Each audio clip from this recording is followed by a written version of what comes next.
दोस्तों, माता सीता किसकी पुत्री थी? क्या माता सीता महाराज जनक की पुत्री थी? क्या माता सीता रावण की पुत्री थी? दोस्तों, आपको बता दें, माता सीता ना तो रावण की पुत्री थी और ना ही महाराज जनक की पुत्री थी। हकीकत क्या है, आज की इस वीडियो में हम आपको बताएंगे।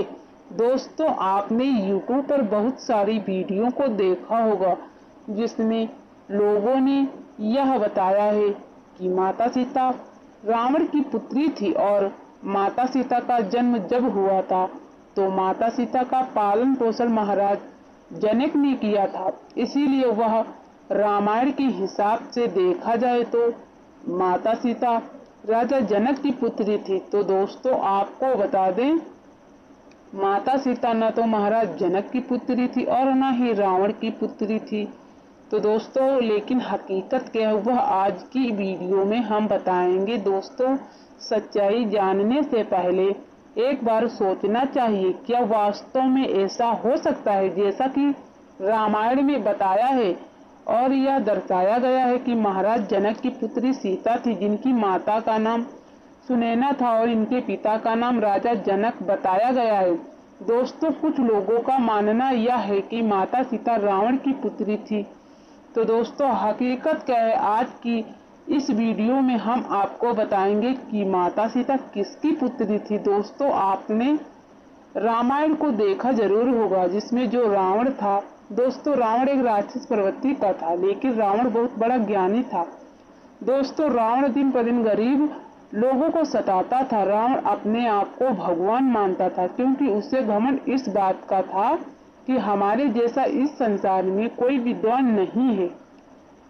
दोस्तों, वो महात्माओं को हवन नहीं करने देता था और महात्माओं से वह टैक्स लिया करता था। दोस्तों, एक बार महात्माओं ने टैक्स देने से मना किया तो रावण महात्माओं के पास गया और महात्माओं से टैक्स लिया। तो महात्माओं ने जब मना किया तो रावण ने महात्माओं के शरीर से थोड़ा थोड़ा खून निकलवा लिया टैक्स के माध्यम के द्वारा। दोस्तों, जब वह खून को निकलवाया, दोस्तों एक विद्वान तो यहीं पर यही कहता है कि वो खून नहीं बल्कि महात्माओं का तेज था। दोस्तों, वीडियो को कृपया करके पूरा देखिए। कुछ विद्वानों का मत यह है कि महात्माओं का खून नहीं बल्कि तेज था। तो वो रक्त जो था तो रावण ने एक घड़े में बंद किया और जब लेकर के चलता है तो उसी समय महात्माओं ने क्रोध में आकर के रावण को ये श्राप दिया कि तू हमारे रक्त को लिए जा रहा है, जाओ यही रक्त तेरी मौत का एक दिन कारण बनेगा। दोस्तों, और रावण जब वहां से घड़ा लेकर के चला आया जिसमें रक्त था, और एक विद्वान यह कहता है कि वो सीधा महल नहीं आया, वह सीधा राजा जनक की राजधानी में पहुंचा और जनक के खेतों में उसे घड़े को गाड़ दिया। एक विद्वान तो यहाँ पर यही कहता है।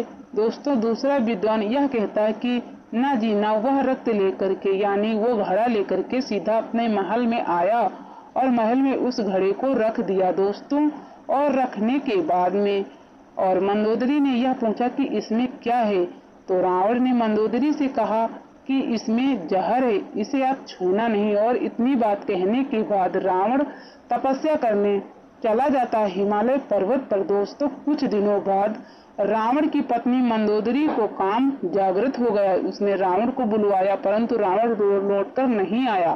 तो दोस्तों, मंदोदरी क्रोध में आकर के उस घड़े में रक्त रखा हुआ था तो उसे विष समझ के पी लिया और वह गर्भवती हो गई। कुछ दिन बाद मंदोदरी के गर्भ से प्रातः काल में एक सुंदर कन्या का जन्म हुआ। तो जी हाँ दोस्तों, लोग लज्जा के कारण मंदोदरी ने उसे पुत्री को एक सोने के कलश में रखा और अच्छी तरह से रखने के बाद प्रातः काल अवस्था में जाकर के और महाराज जनक के खेत में उसको अपने हाथों के द्वारा गड्ढा किया और उसको बंद कर दिया।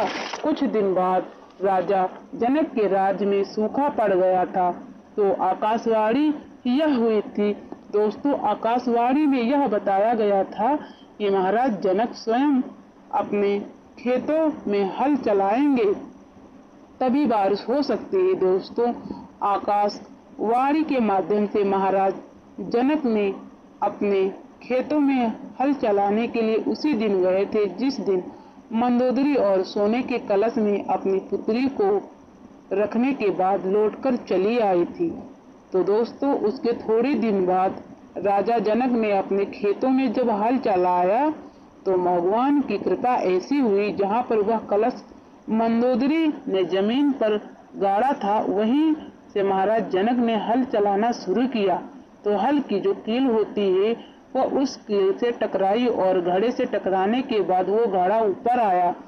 तो दोस्तों महाराज जनक ने उस घड़े को खोलकर देखा तो उस घड़े में एक बहुत सुंदर कन्या थी। जो महाराज जनक ने उसे कन्या को अपने पास लिया और जनक ने उसका नाम संस्करण करवाया तो उस कन्या का नाम सीता रखा। दोस्तों वो सीता के अलावा और भी कुछ नाम रख सकते थे लेकिन सीता इसलिए रखा था क्योंकि वह शीतल घड़े से उत्पन्न हुई थी। दोस्तों इस वीडियो को देखने और सुनने के बाद समझ लिया होगा कि वास्तव में सीता किसकी पुत्री थी कि रावण की पत्नी मंदोदरी के गर्भ से माता सीता ने जन्म लिया था। और वास्तव में देखा जाए तो हकीकत में माता सीता मंदोदरी की ही पुत्री थी न कि रावण की। तो दोस्तों माता सीता इधर राजा जनक की पुत्री इसीलिए कहलाई गई क्योंकि वो खेतों के माध्यम से महाराज जनक को मिल गई थी और महाराज जनक ने ही माता सीता का पालन पोषण किया। इसीलिए सीता माता राजा जनक और सुनैना की पुत्री कहलाई गई थी। ऐसे में जब कहा गया है कि जब भगवान कन्हैया का जन्म हुआ था तो वास्तव में कन्हैया के माता पिता वासुदेव और देवकी थे हकीकत में, क्योंकि उनका अवतार श्याम कन्हैया के रूप में लिया था। तो भगवान कन्हैया का पालन पोषण यशोदा ने किया था। तो दोस्तों इसीलिए भगवान कन्हैया की माता का नाम यशोदा बताया गया है और हकीकत में उनकी माता का नाम देवकी बताया गया है। उसी प्रकार से महाराज जनक की पुत्री माता सीता जरूर थी लेकिन उनको जन्म देने वाली रावण की पत्नी मंदोदरी थी। तो दोस्तों आप लोगों ने जान लिया होगा कि माता सीता आखिर में किसकी पुत्री थी। तो दोस्तों अगर आपको यह वीडियो अच्छी लगे तो हमारे चैनल को सब्सक्राइब करके बेल आइकन घंटी जरूर दबाएं।